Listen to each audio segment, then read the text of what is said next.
Level playing field और पहले एहतसाब फिर इंतखाब जैसे नारे तो नून लीगी हलकों की जानिब से मुतवातिर सुनाई दे रहे थे, लेकिन आज से कबल इन नारों की तकमील की कोई राह दिखाई नहीं दे रही थी। ये नारे मुतालिबात से ज्यादा एक बयानिया बनाने की कोशिश मालूम होते थे।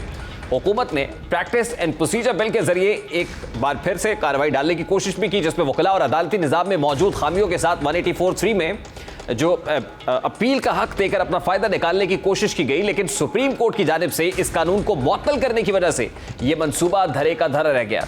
लेकिन आज हुकूमत ने supreme court review of judgments and orders act 2023 की मंजूरी और गेजेट नोटिफिकेशन जारी करा के ना सिर्फ सुप्रीम कोर्ट के आला जजेस को यह कहने पर मजबूर कर दिया कि दिस इज क्वाइट इंटरेस्टिंग, यो हुकूमत ने supreme court practice and procedure act को मुअत्तल करने के बाद आज ये कानून नाफिज करा के माजी करीब में उठाई जाने वाली हजीमत का कुछ हद तक बदला जरूर ले लिया है। इस बार हुकूमत ने अदालती इस्लाहात और मामलात में मुदाखलत के बगैर सिर्फ और सिर्फ 184(3) में अपील दिलवाने पर फोकस किया है। यह कानून जुमे के रोज इतनी खामोशी से मंजूर कराया गया कि कुछ हुकूमती रहनुमाओं तक को भी इसकी भिनक तक नहीं थी, जिस पर आज हैरान कुन तौर पर सदर मुमलिकत ने भी दस्तखत कर दिए। और इस एक्ट के कानून बनने का हुआ जब chief justice of Pakistan justice Umar Ata Bandial की सरबराही में 3 रुकनी बेंच ने केस की समाअत इलेक्शन कमीशन के इंतखाबात से मुताल्लिक नजरसानी दरखास्त की समाअत शुरू की। समाअत के आगाज पर अटॉर्नी जनरल मंसूर उस्मान आवान खड़े हुए और यह धमाका किया कि सुप्रीम कोर्ट के नजरसानी के कवानीन मंजूर हो चुके हैं। सुप्रीम कोर्ट के नजरसानी के कवानीन का इतलाक जुमे से हो चुका। जस्टिस मुनीब अख्तर ने रिमार्क्स दिए कि इसीलिए इलेक्शन कमीशन के वकील सजील सवाती के चेहरे पर मुस्कुराहट आई है। अटॉर्नी जनरल का कहना था कि सुप्रीम कोर्ट के असल दायरे इख्तियार आर्टिकल 184(3) में नजरसानी का कानून बनाया गया है। सुप्रीम कोर्ट के नजरसानी इख्तियार को वसी किया गया है। चीफ जस्टिस का कहना था कि यह अदालत अदलिया की आज़ादी के कानून को लागू करती है। समझते हैं कि आर्टिकल 184(3) के दायरा इख्तियार के केसेस में नजरसानी होनी चाहिए। सुप्रीम कोर्ट के फैसले आर्टिकल 187 के तहत नजरसानी का दायरा इख्तियार बढ़ाने की राह से दे रहे हैं। पहले हुकूमत ने अदालत के इंतजामी उमूर में भी मुदाखलत की कोशिश की। खुशी है कि मौजूदा कानून सिर्फ 184(3) के बारे में सबको दोबारा सोचना होगा। चीफ जस्टिस ऑफ पाकिस्तान का कहना था कि इस केस को फिलहाल मुलतवी कर रहा है। तहरीक इंसाफ को भी कानून साजी का इल्म हो जाएगा। जुमेरात को जुडिशल कमीशन वाला केस मुकर्रर है। अटॉर्नी जनरल इस बारे में भी हुकूमत से हिदायत ले लें। आपने ऑडियो लीक्स कमीशन केस में हमारा हुक्मनामा पढ़ा होगा। ज़हन में रखें कि अदालत ने कमीशन कलअदम करार नहीं दिया। अदालत ने अदलिया की आज़ादी का तहफ़्फ़ुज़ करना है। इस केस की समाअत बमुश्किल घंटा तवील हो गई। इस कानून साजी ने न सिर्फ अदालत में मौजूद फरीकान को हैरान किया, बल्कि मौजूद जज भी हुकूमत के इस इक़दाम पर शशदर रह गए। इस कानून साजी के सियासी तौर पर बहुत सारे पहलू हैं। इस कानून के तहत आर्टिकल 184(3) के तहत मुकदमात की नजरसानी दरखास्तों में सुप्रीम कोर्ट अपील की तर्ज पर समाअत करेगा। इस नए कानून के तहत नवाज शरीफ और जहांगीर तरीन 60 रोज के अंदर अपनी सजा के खिलाफ अपील दायर कर सकेंगे। इस एक्ट के तहत 184(3) के फैसले के खिलाफ 60 रोज के अंदर अपील दायर की जा सकेगी। एक्ट का दायरा कार इस कानून के बनने से पहले के फैसलों पर भी होगा। एक्ट का दायरा कार सुप्रीम कोर्ट और हाई कोर्ट्स के फैसले और रूल्स पर भी होगा।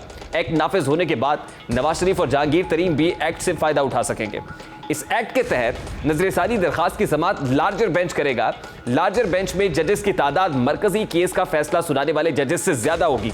फैसला देने वाले जज नजरसानी बेंच का हिस्सा नहीं होंगे।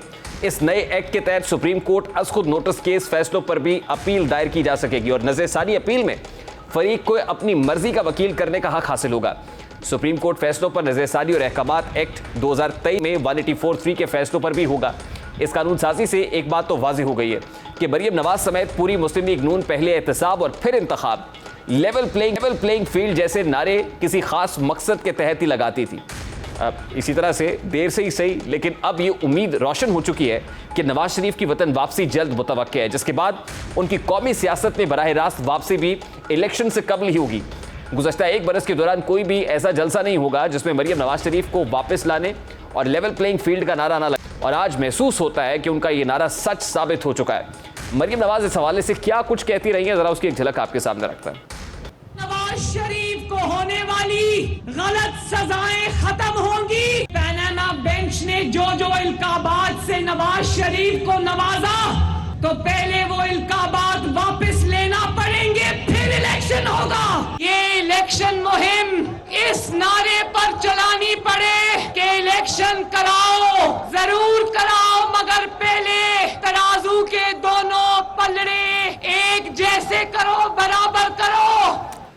वज़ीर आज़म के मुआविन ख़ुसूसी इरफान कादिर ने आज कानून साजी के बाद एक प्रेस कॉन्फ्रेंस की, जिसमें उन्होंने कुछ कानूनी और आईनी पहलू उठाए। इरफान कादिर का कहना था कि पनामा केस में आईन और कानून की खिलाफ वर्जी की गई।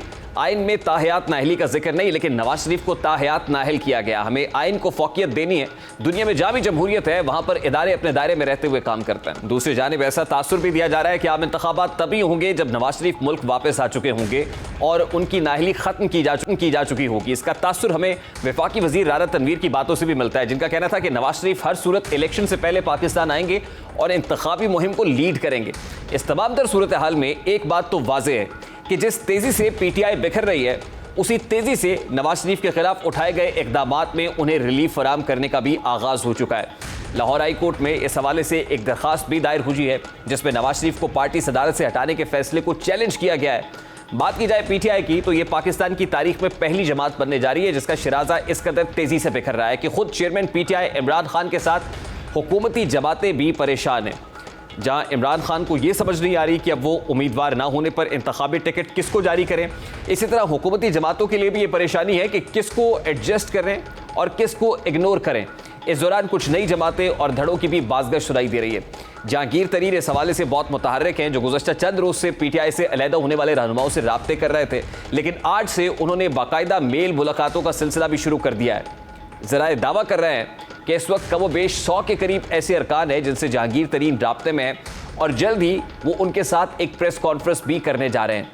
इस प्रेस कॉन्फ्रेंस में किसी नई जमात बनाए जाने का ऐलान किया जा सकता है और नई जमात बनाने के हवाले से मुशावरत तो काफ़ी देर से जारी है, लेकिन आज अलीम खान की जानिब से जहांगीर तरीन और उनके साथियों के एजाज़ में दिए गए जोहराने पर इस मुताल्लिक बाकायदा बातचीत भी हुई है। ज़राए के मुताबिक नई सियासी पार्टी बनाने से मुतालिक जहांगीर तरीन की अलीम खान से मुशावरत हुई है और इस मौके पर शुरका ने तजवीज़ दी कि हमें कोई प्रेशर ग्रुप बनाने की बजाय नई सियासी पार्टी बनानी चाहिए और नई सियासी पार्टी बनाने से अवाम के हुकूक का बेहतर तहफ़्फ़ुज़ कर सकेंगे।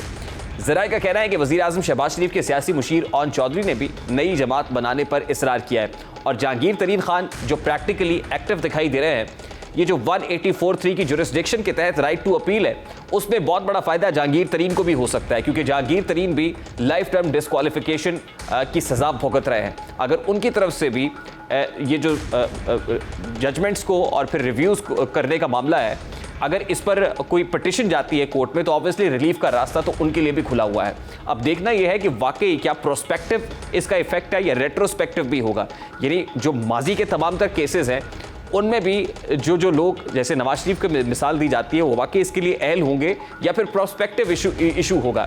और फिर आने वाले दिनों में जिस तेज़ी से पाकिस्तान मुस्लिम लीग नून भी कैंपेनिंग कर रही है, अमली तौर पर जलसों का आगाज़ कर चुकी है, क्या वाकई इलेक्शंस होने जा रहे हैं और क्या वाकई मियां नवाज शरीफ की वापसी जो है वो भी करीब है। ऐसे में इमरान खान साहब बतौर चेयरमैन तहरीक-ए-इंसाफ अब किसी सरप्राइज़ देने की बातें भी कर रहे हैं। उनका कहना था कौम से खिताब करते हुए कि वो सरप्राइज़ भी जल्दी दे सकते हैं और साथ ही वो एक मुज़ाकराती कमेटी भी कॉन्स्टिट्यूट कर चुके हैं, लेकिन उस मुज़ाकराती कमेटी में हैरानकुन तौर पर बहुत सारे ऐसे लोग हैं जो अभी भी जेलों में हैं, बहुत सारे लोग ऐसे हैं जो केसेस भुगत रहे हैं और फिर हुकूमत की तरफ से भी इतलात यही है कि इस मुज़ाकराती कमेटी को मुस्तरद किया जाएगा। पहले तो ये इतलात आई कि पार्लियामान के अंदर एक करारदाद मंजूर कराई जाएगी और उस करारदाद को पार्लियामान से मुस्तरद किया जाएगा कि पाकिस्तान तहरीक-ए-इंसाफ के साथ कोई मुज़ाकरात नहीं हो सकते। यानी वक्त का पहिया कितना बेरहम है कि कल तक वो इमरान खान जो इनके साथ बैठने को कहते थे कि चोरों और डाकुओं के साथ नहीं बैठूंगा, ये NRO मांग रहे हैं। आज वही लोग इमरान खान के लिए नो लिफ्ट का बोर्ड लगाए हुए हैं। आज वही ये कह रहे हैं कि इमरान खान को किसी भी किस्म का कोई रिलीफ या NRO नहीं मिलेगा। मामला मुज़ाकरात के ज़रिए अब हल होने का वक्त गुजर चुका है। यानी वो वक्त जो इमरान खान साहब को दिया गया था, वो एक्सप्रेस ट्रेन उन्होंने खुद मिस कर दी है।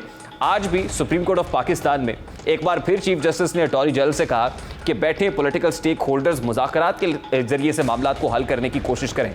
लेकिन बात तो ये है कि जिस नहज में मामलात आ चुके हैं, ये इमरान खान के लिए तो पॉइंट ऑफ नो रिटर्न दिखाई देता है। ऐसे में इमरान खान के लिए क्या वो सरप्राइज़ दे सकते हैं?